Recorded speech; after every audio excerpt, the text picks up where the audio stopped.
उत्तराखंड राज्य के अल्मोड़ा जिले में स्थित जागेश्वर धाम मंदिर वो स्थान है जहां धरती पर सर्वप्रथम लिंग के रूप में भगवान शिव के पूजन की परंपरा सबसे पहले प्रारंभ हुई थी। जागेश्वर धाम मंदिर वो स्थान है जिसे भगवान शिव की तप स्थली भी माना जाता है। इसके अलावा ये भी कहा जाता है कि वे आज भी यहाँ साक्षात विराजमान हैं और तपस्या में रत हैं। इसलिए यह स्थान न सिर्फ सनातन धर्म और अध्यात्म के लिए महत्वपूर्ण है, बल्कि कुछ विशेष सिद्धियां और शक्तियां प्राप्त संतों और योगियों की प्रमुख ध्यान तथा अध्यात्म स्थली भी है।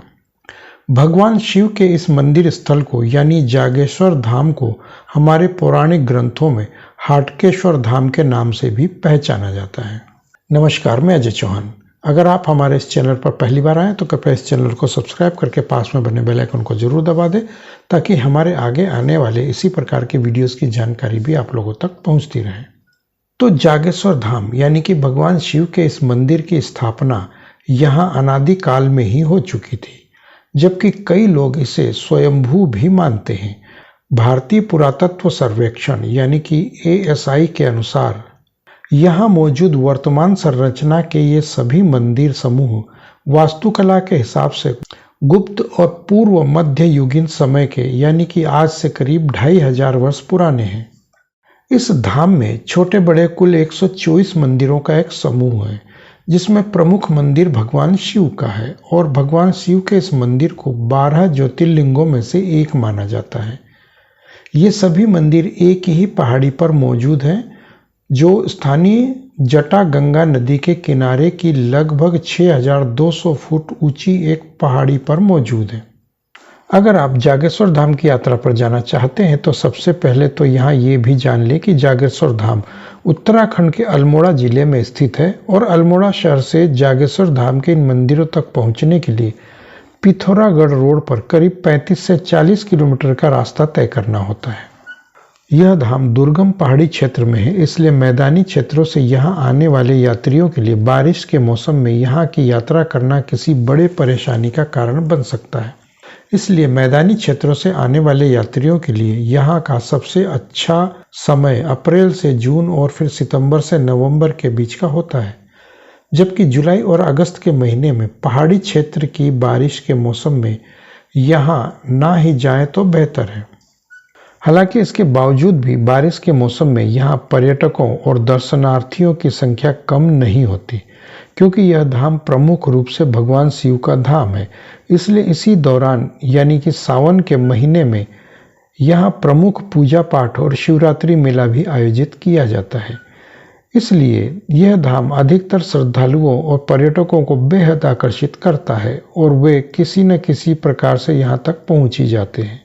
अगर हम बात करते हैं जागेश्वर धाम की दूरी की, तो जागेश्वर धाम उत्तराखंड के अल्मोड़ा जिले में पिथौरागढ़ रोड पर स्थित है और अल्मोड़ा शहर से जागेश्वर धाम की ये दूरी मात्र 35 से 40 किलोमीटर है।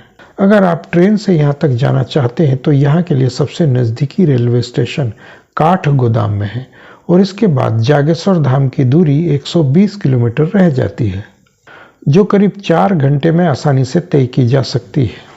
इसके अलावा यहाँ का सबसे नज़दीकी हवाई अड्डा उधम सिंह नगर जिले के पंतनगर शहर में है, जो जागेश्वर धाम मंदिर से करीब 150 किलोमीटर दूर है।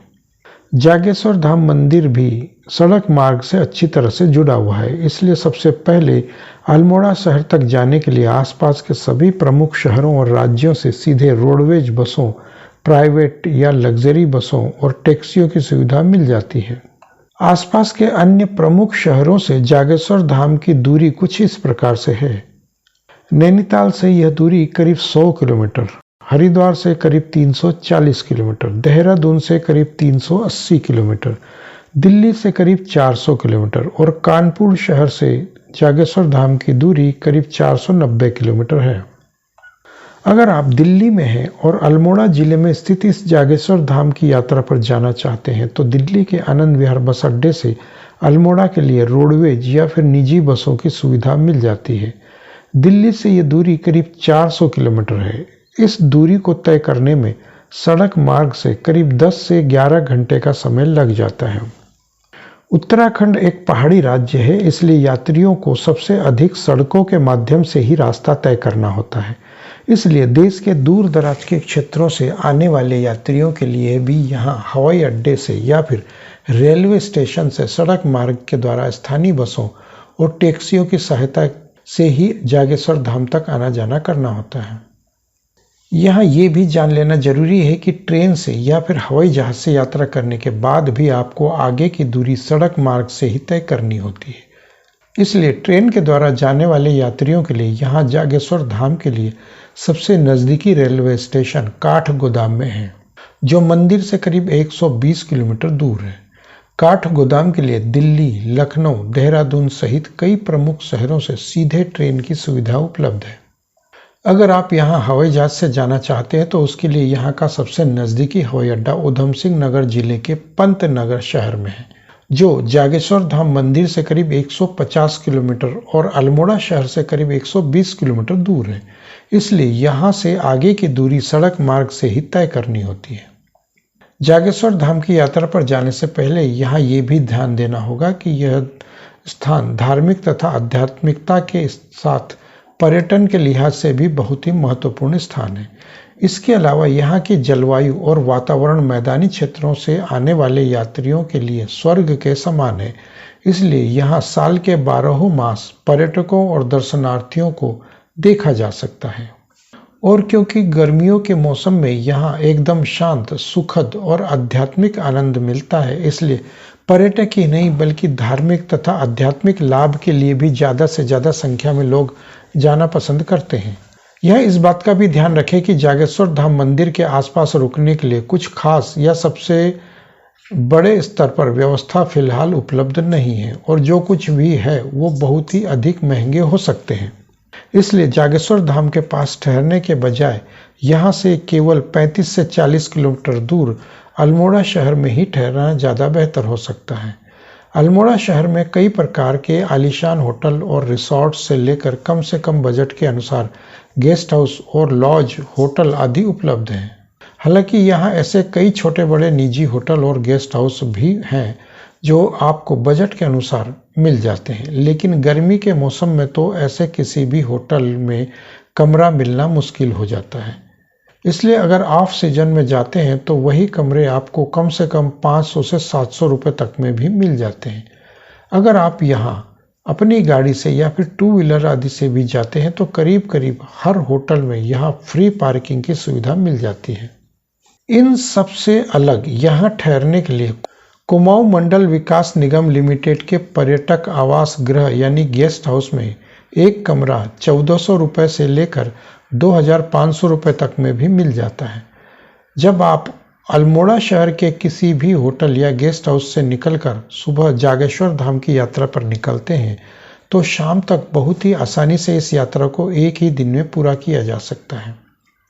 स्थानीय स्तर पर यहाँ शहर के विभिन्न क्षेत्रों से जागेश्वर धाम मंदिर के लिए शेयरिंग वाले कई लोकल वाहन जैसे जीप चलती है, जो यात्रियों को सीधे मंदिर तक ले जाते हैं।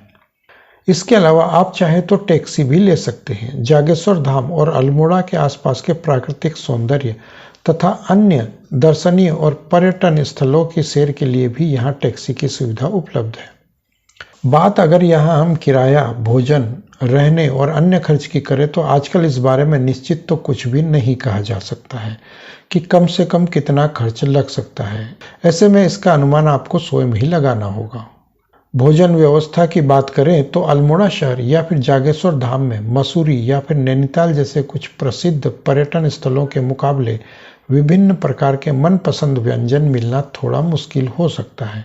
इसका कारण है कि यह पर्यटन क्षेत्र मसूरी और नैनीताल जितना प्रसिद्ध नहीं है, लेकिन आप यहाँ के स्थानीय रेस्तरां और सड़कों के किनारे वाले स्टॉल और ढाबों पर कुछ स्थानीय व्यंजनों का भी स्वाद चख सकते हैं और नया अनुभव ले सकते हैं।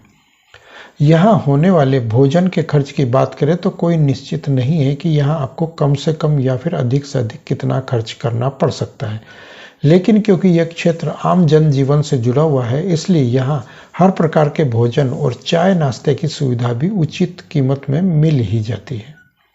जागेश्वर धाम की यात्रा पर जाने से पहले कुछ खास बातों का ध्यान रखना जरूरी है, जिसमें जागेश्वर धाम की यात्रा पर जाने से पहले ध्यान रखें कि यहां जाने के लिए सबसे अच्छा समय अप्रैल से जून और सितंबर से नवंबर के बीच का होता है। बारिश के मौसम में अगर आप यहां जाते हैं तो पहाड़ी इलाकों में होने वाली बारिश मैदानी इलाकों की बजाय ज़्यादा खतरनाक होती है और पहाड़ों के धंसने से कई जगह रास्ते बंद हो जाते हैं। इसलिए बारिश के मौसम में यहाँ या फिर किसी भी दूसरे पहाड़ी क्षेत्रों में ना जाएं। सर्दियों के मौसम में यहाँ बर्फबारी होने से तापमान में काफ़ी गिरावट आ जाती है और ठंडक बढ़ जाती है, इसलिए अपने साथ कुछ ज़्यादा ही गर्म कपड़े भी रखने पड़ते हैं। पर्यटन के मौसम में यानी मैदानी इलाकों की भीषण गर्मियों के दौरान यहाँ सैलानियों की भीड़ अचानक से बढ़ जाती है और अच्छी सुविधाओं वाले अधिकतर होटलों के कमरे पहले से ही बुक हो जाते हैं। इसलिए आपको भी यहाँ अपने आने से पहले ही होटल बुकिंग करवा लेनी चाहिए। तो कैसी लगी यह जानकारी कृपया कमेंट बॉक्स में हमें ज़रूर बताएं और जाने से पहले इस वीडियो को लाइक और शेयर अवश्य करते जाएं। मिलते अगले वीडियो में, तब तक के लिए धन्यवाद।